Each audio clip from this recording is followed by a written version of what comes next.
All right, fellas, welcome back to the channel. So today I'm going to be talking about a different TCG that you guys are not used to me talking about, and that's going to be Digimon TCG. Now, if you guys, for the long-term like followers of the channel, you may remember I made like a couple of videos on Digimon TCG back in like 2020. This is when they just rebooted the franchise and all that, like rebooted the card game and whatnot. And yeah, like it basically Bandai reprinted the first set, completely shattered the market, and so basically I'm like, if Bandai's going to keep doing this, like, blah, right? But at the time, the cards looked great. Like, at the time, the cards were really cool looking. But I didn't realize how much better the cards got throughout each and every set. I'm talking about, like, fully textured, fully... Like, it's more... To me, it's more than texture. Like, it's, like... Like if you've seen One Piece cards, if you've seen Dragon Ball cards, like it's kind of like that really cool texture that's like more raised than not. Plus you have the texture in the background. They're very high quality cards. And so during my little hiatus, I got really into, Time Stranger, the video game, and that kind of brought me back into the fold. Started doing some research, find out, oh, they're coming out with a Time Stranger set for the trading card game with a bunch of cool freaking cards. Like, I want to try it out. And so long story short, I said, I'm going to buy a case of BT24, Time Stranger. That's the name of the set. And I want to see how people buy singles, because people were pretty much like, oh, Digimon is a very, very player-focused game. There's not much collectability aspect to it. It's a very niche collector's market, very niche collector's, environment in general. So even like the really high valued cards are very hard to move, very little buyers. And then people were telling me, like, don't grade your cards. Like, there's no such thing as Digimon graded cards in our market. Nobody buys them. People just break the slabs to use in decks. And so before I give you guys the story of Time Stranger, like in terms of the card game, like the set, after hearing all this, I was like, ain't no way.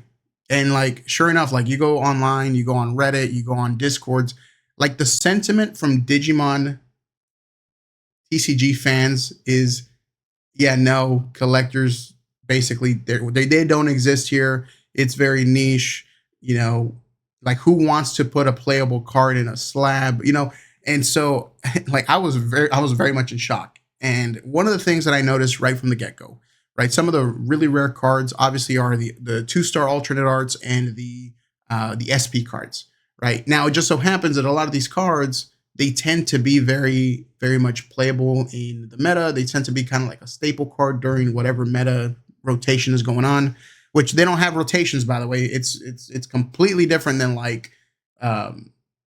One Piece or any other game. This is like, if a new set comes out and a card from like 4 years ago just works really good for it, like you can do that, right?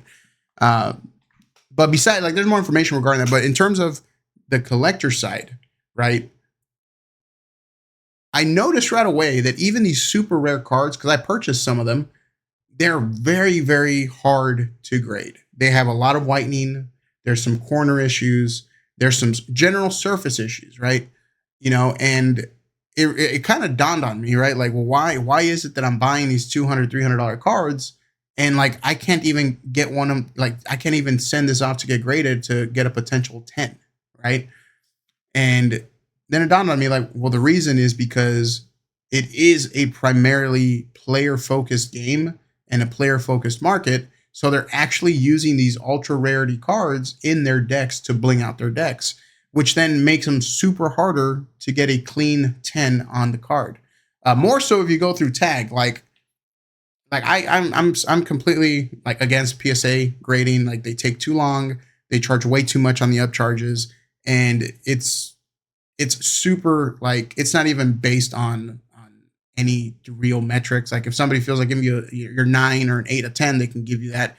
So I just completely transitioned over to tag. Really, really cool. I really love the slabs. And so, trying to get a 10 in a Digimon card through tag has been really hard.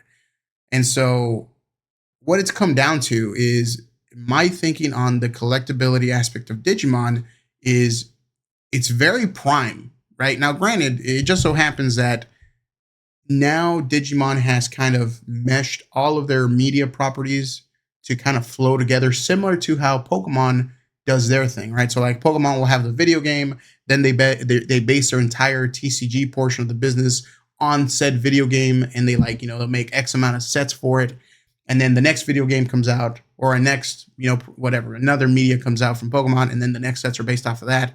So like the most recent ones are based on the Legend ZA game. Something similar is finally happening with Digimon. And so Time Stranger came out in October, amazing reviews, sold over 1 million copies like within a month and a half. Shortly after that, Time Stranger TCG came out, right? Like the actual set for the trading card game based on the game came out. Immediately, I started selling so many singles. I bought a case just to see it. I spent like $9.50 on a case, ended up being like $80 a booster box, something like that. I ended up making like a little over $240 in profit after net fees and shipping fees, right? And this is on TCG Player. Like I had over 100 orders in a week from Time Stranger singles because players were just like, this set is so good. They bought SRs and alternate art. Like I ran out. I'm basically down to like the last 2 alternate arts that I have, and they're the like the non-meta ones, right? And it was insane. Like I completely ran out. I got so much bulk still left on it. I have, even rares. I sold for like 75 cents a rare, certain ones. There was a lot of demand for it. And so the next big set that's coming out comes out next week on February 13th called EX11. This one is based on their Liberator comic. And so again, like all of these media, they have their Digimon Liberator comic. They have Time Stranger, the video game. All of this is intermeshing together finally to have a cohesive ecosystem, right? And so I'm seeing all this, and I'm like, this is awesome because essentially, this is kind of how it happened with Pokemon. I'm not saying Digimon is going to one day be as big and as in demand as Pokemon is, but for example, why is it that some of the early cards are so sought after, and why is it that if you get them in a high grade, a 1 grade difference is thousands of dollars? That's because most people were kids and they were playing with their cards, or you also had players that were playing with these cards as well, causing just wear and tear on them. And so it has been so difficult unless, and here's the funny thing. I open these packs like with scissors and I try to be gentle with the cards. So the cards that I've personally opened and that I've sent off to get graded, I've had 10s come back. Like that's cool, right?